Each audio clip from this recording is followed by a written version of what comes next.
Assalamualaikum warahmatullahi wabarakatuh. Selamat datang di channel saya. Masih di suasana Ramadan. Mah, Ya. Assalamualaikum mah. Waalaikumsalam Oke. warahmatullahi wabarakatuh. Gimana tadi makan sahurnya, enak gak? Alhamdulillah. Oke, yang masak kan saya. Sering-sering. Nah mah, gini mah. Iya. Kita ada pertanyaan lagi nih. Jadi misalkan nih terjadi pertikaian di kedua belah pihak nih, pihak A dan B misalkan ya. Terus salah satu pihak ada yang merasa dendam gitu. Nah, kira-kira dendam ini dalam pandangan Islam gimana mah gitu. Dan mungkin untuk yang tambahannya, bagaimana cara menghilangkan dendam itu gitu. Maksudnya ketika kita dendam nih gitu. Ya. Ada nggak cara-cara untuk menghilangkan, ya udahlah gitu, maksudnya tanpa ada rasa dendam di hati gitu, misalkan gimana gitu. Ya, jadi kalau kita bicara tentang dendam ini Ya. ya, sebenarnya dendam itu sangat dibenci sama Allah. Oh gitu. Itu dari Pandangan Islam seperti itu ya. seperti itu. Maka dari itu jangan sekali-kali kita menyimpan dendam, Ya. karena itu akan merugikan diri kita sendiri. Oh. Ya. Ya. Terus yang kedua, dendam itu sama dengan kita mencerminkan kelemahan iman kita. Gitu. Ya. Ya. Terus selain itu juga pendendam itu boleh dibilang ya, boleh jadi pendendam itu jauh dari ridha Allah, Ya. karena dia tidak yakin kan, Ya. dia pendendam, sementara Allah saja maha pemaaf. Masa kita manusia yang diciptakan Allah Tidak bisa memaafkan. tidak bisa gitu. memaafkan orang Ya. kan gitu. Ya. Allah saja yang maha kuasa, maha segala-galanya, itu maha pemaaf, Ya. Ya. maha pengampun dan menerima taubat kan gitu. Berarti Jadi, emang secara pandangan Islam dendam Jelas. itu tidak boleh ya, Mas? jelas tidak boleh. Walaupun sebesar Sebesar apapun apapun kesalahannya kesalahan gitu ya. orang, sejelek-jeleknya Kita harus orang, berusaha kita harus, ya, memaafkan dah gitu ya. memaafkan. Mungkin lebih tepatnya di awal lebih mengerti dulu ya, mengerti Iya, keadaan jadi apa pertama gitu. kita harus memaafkan pelaku, misalnya seseorang yang telah membuat kita luka, sakit hati, dan misalnya dirugikan dalam segala dirugikan. apa gitu kan. Nah, lebih baik kita memaafkan. Kemudian kita kalau kita belum bisa memaafkan, kita pikir-pikir dulu kan, kita renungkan apa sih sebenarnya.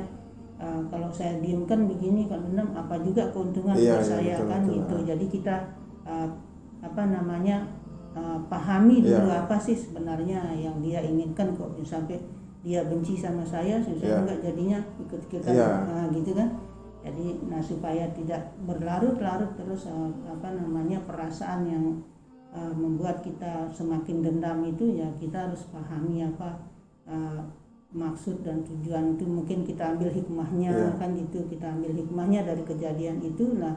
Ya, berarti ada pelajaran juga, anggapan seperti itu ya. Anggapan Gitu. itu kan, itu kita diuji dengan lewat peristiwa itu kita diberi ujian. Nah, jadi kita berpikirnya seperti itu, ke arah yang positif gitu. Jadi supaya nanti perasaan dendam itu berlarut-larut akan berkurang gitu. Semakin hari akan semakin berkurang dan akan hilang dengan sendirinya. Tapi kita harus berusaha sendiri, berusaha dari hati kita. Kalau cara menghilangkannya mah mungkin dengan keikhlasan mungkin bisa. Iya, makanya dari niat kita dulu, kita berniat untuk menghilangkan dendam kita, dendam dia juga terhadap kita. Kalau kita sudah memaafkan dia, tapi dia belum mau menerima kan. Nah, kita mulai pelajari apa sih yang dia inginkan sebenarnya kan gitu. Nah, jadi kita cari cara untuk berkomunikasi.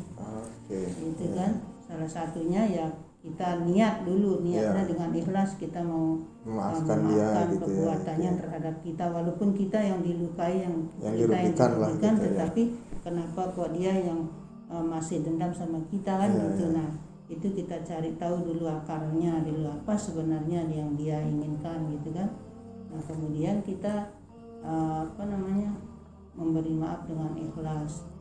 Nah sebenarnya kan dendam itu juga, mengapa orang bisa sampai segitu dendamnya itu bermula dari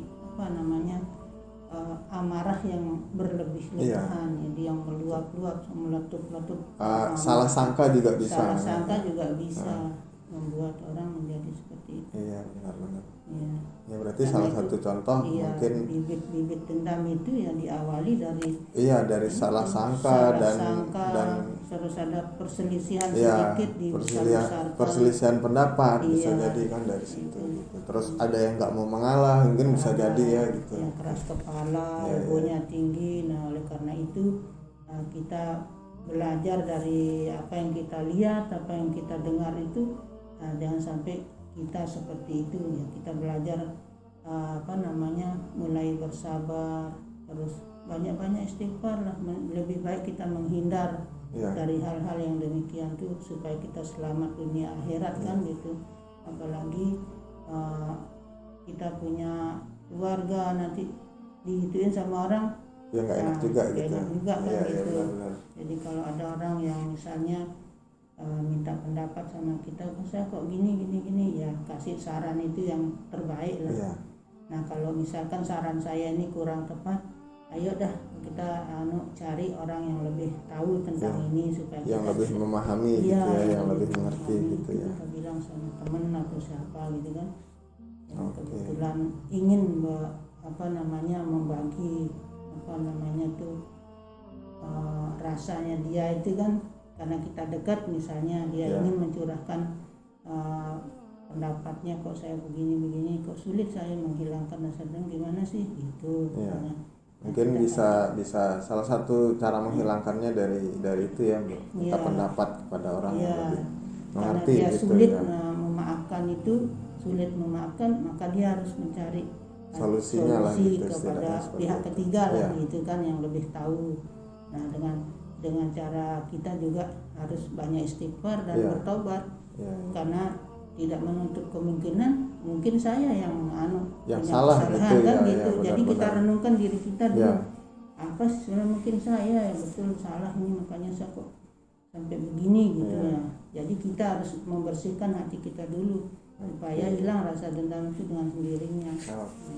Nah berarti kurang lebih seperti itulah. Menghilangkan dendam itu sebenarnya yang pertama ikhlas dulu. Ikhlas, memaafkan. Terus harus bisa memaafkan gitu ya. Introspeksi diri. Terus bisa mengoreksi, memahami satu sama lain gitu. Supaya tidak berlarut-larut gitu. Takutnya nanti bakalan mengurangi iman kita dan gitu. Jangan lupa juga dengan sabar. Siapa tahu lawannya lah istilahnya itu, lawan seterunya itu keras kepala atau egonya tinggi terus, ya kita harus tanggapi dengan sabar. Iya betul. Oke. Ya, mudah-mudahan insyaallah mudah-mudahan itulah mungkin bagian-bagian cara kita mengatasi penyebabnya tuh. Ya, Mah, terima kasih banyak sudah berbagi lagi. Mudah-mudahan ini bermanfaat banget buat kita dan juga teman-teman yang nonton. Sampai di sini dulu videonya. Terima kasih telah menonton. Sampai jumpa di video selanjutnya. Wassalamualaikum warahmatullahi wabarakatuh.